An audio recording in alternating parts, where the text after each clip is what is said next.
Hey everybody, welcome back to my channel. My name is Tia Joy and it is a blessing to have you. I pray that all of you are having an amazing day or night whenever it is the time that you're watching this video. So I was just sitting here and talking to the Father, and I was just thinking, and that phrase came to my mind where the man always says, happy wife, happy life. And it made me sad. It honestly did. It made me extremely sad. And I know this is just wisdom given unto me from the Lord, and I want to come share this because the Lord is doing amazing things on Kingdom Marriages, and He is bringing, the man and the wife together to walk in marriage.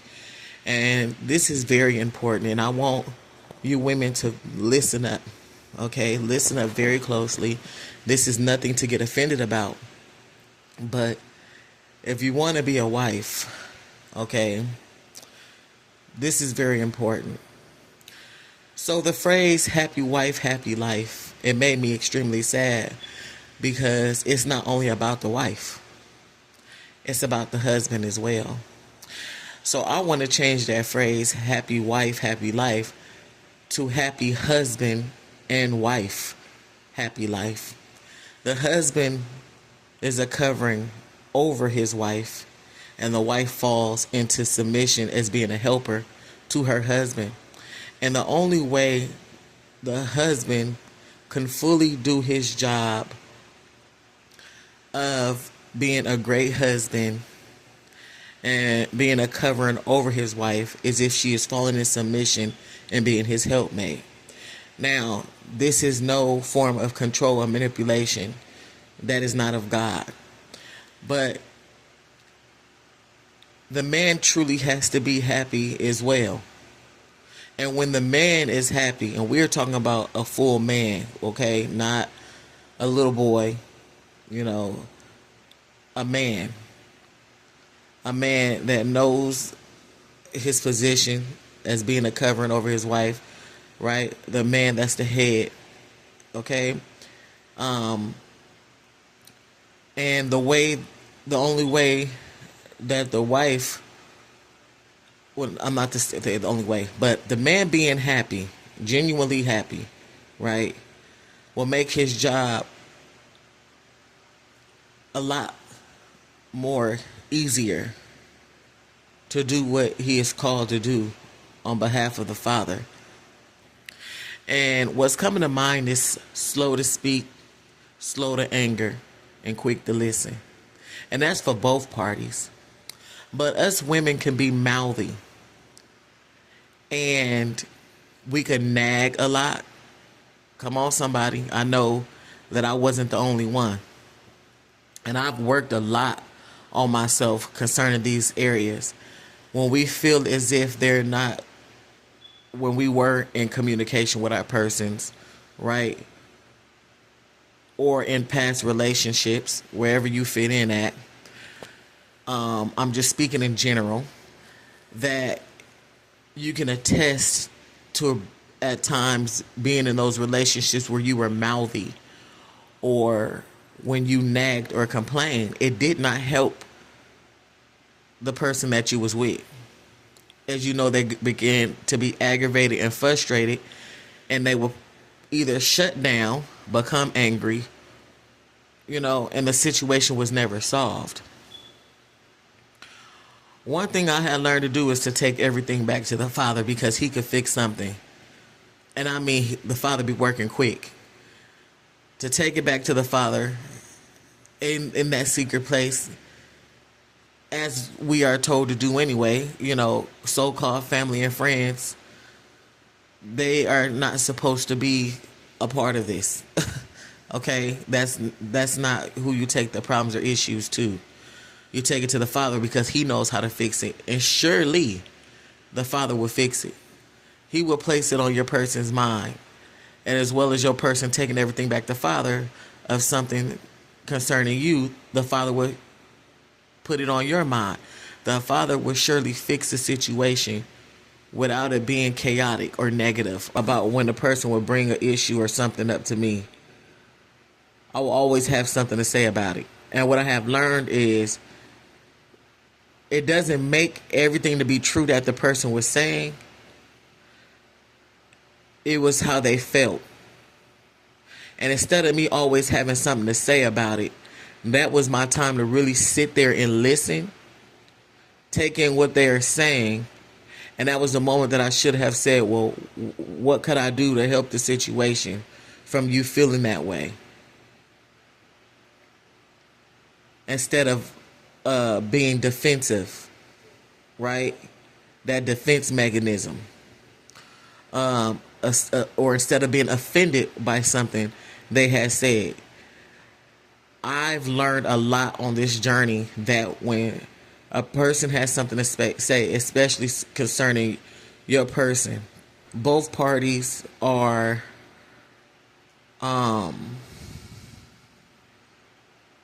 trying to explain this as best as possible. Both parties are sit well with the outcome of the situation. There's been a solution to the problem. Therefore, it doesn't linger and to continue to have a part in the relationship. So I just wanted to come and give this to somebody because I know this will be a help to a lot of people out there. It's not fair for when a man, and you often see, oh, happy wife, happy life, but that's not true. That's worldly.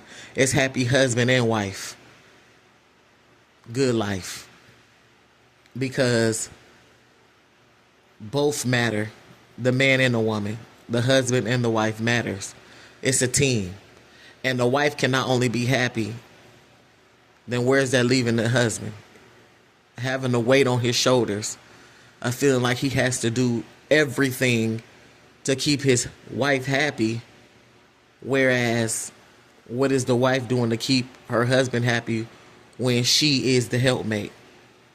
That's the way that the Father intended for it to be. That the woman be a helpmate and submissive to her husband.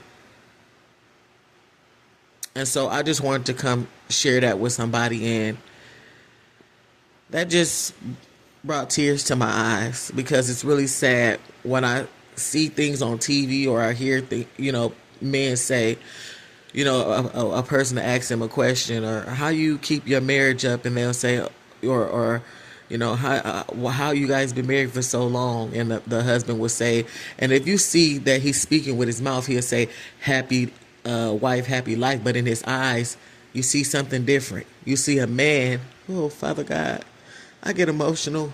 And for somebody who keep on saying stop getting emotional and give the word on behalf of the Lord, I'm doing exactly that.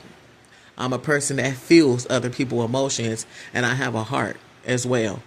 So at the end of the day, if this channel is not for you, or if it's something that you don't like, then you could simply and respectfully move past this video, get off the video, and go on to somebody that is to your liking. And I say that with the utmost respect. I'm not here to be a pleaser of man. I'm here to do the will of God, and I'm going to do exactly that. So, as I was saying, as you can see in the man's eyes, his eyes says differently. And I know that has to be heavy for men in general to feel like they got to do everything to keep their wives happy, but internally they are drowning. Internally they are unhappy. And the Father just helped me to understand that a little bit more of why. So again, it's not happy wife, happy life. It's happy husband first. Happy husband, happy wife, happy life. For those who have the ears to let them hear, I know for the true women that's out there standing in for their God-ordained spouse who has been on this journey will understand exactly where I'm coming from. And for those who have not getting this revelation, then I'm truly know that this is the Father speaking to me to give you this revelation. For you are standing in for marriage. This is something important. This is the biggest part of the marriage, as the man is the covering and the woman is the helpmate. Right? So I don't know. I just, this just made me feel a certain way when I thought about that. But I see in a lot of men's eyes where their eyes are saying something different than what their mouth is speaking. And you hear a lot of the times they was trying to do everything to make their wives happy, but they were not happy within themselves. And this is why a lot of marriages fail. But the woman wants to always be right. The woman wants to be always taken care of. But we as women is the helpmate to our husbands, so they have to be taken care of as well. We have a helpmate helping them. Not to say that the man, your husband, is not supposed to help you with anything, but the Father made us to be a helpmate. So that means, and however our husbands need us to help them, that's what we have to do. And we're talking about men of God, you know, true men, not somebody that's gonna lead you down the wrong way.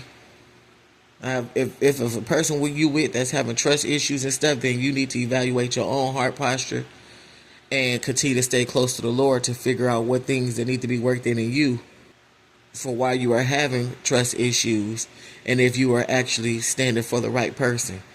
Because once God is done doing everything within your God ordained partner, and a lot of people like to say they're not going to be perfect. None of us is perfect. None of us is perfect, even though God made us perfect in His image. None of us is perfect. And I often be like, why people don't explain more of so when they say ain't nobody perfect. Well, I'm going to try to explain this to you as best as possible.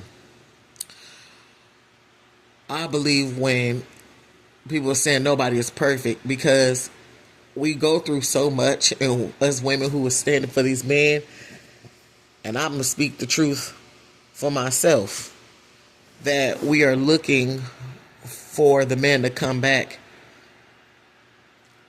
and everything just be so perfect.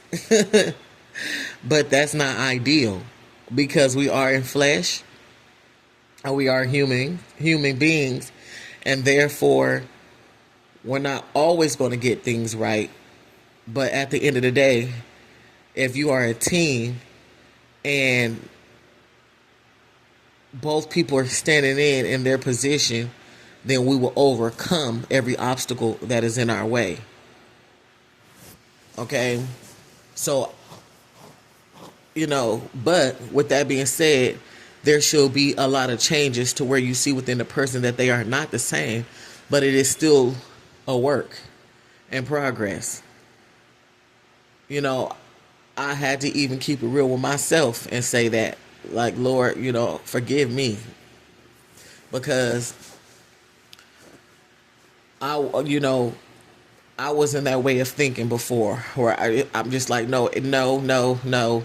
And the Father had to tell me so many times, stop trying to basically like control how you think things should be. Get out of your flesh and, just know that it's a work in progress. And the Father is absolutely right, and I'm grateful, because that's what a marriage is. It's not, the work is not done once you get married. The work begins, and it has to be a continuously work in the husband and the wife to do the work to keep this marriage going strong. And the first thing is keeping the Lord above all, right? And continue to have a relationship with the Father and stay at the Lord's feet. Therefore, He can yield us. Therefore, He can, help us on this journey. We still got to pray. We still got to fast. We still got to do the kingdom work. We still got to be obedient to what the Father is saying. We still got to have God first, place God first over our partners. And our partners shall obviously as well choose the Father over us. And then after the Father comes first, then our partners come second. So I just wanted to come share this, because it is very, very, very, very, very, very, very, very important to know that. So if you are one of those persons who are having a hard time with keeping your mouth closed, with not being able to take constructive criticism from your partner, get offended where your partner tells you things, you have to really do the work, because we are not supposed to withhold anything from each other. That Bible verse is coming to mind: to confess your sins to one another, right? It's like your partner is supposed to be your best friend. You're supposed to be able to trust one another with everything and be able to speak the truth without getting offended, and just try to put your best foot forward and how the problem or the situation, your best foot forward on the situation and the circumstance. So I just wanted to come give this word to somebody. For you, those of you who will know who this word is for, either you have grown in this area, or this is still an area that you have to grow in. But we serve a mighty God, and if you do the work, you will surely get to that place. I love you guys so very much. Until then, stay blessed, stay focused, and stay obedient. I'll see you guys next time.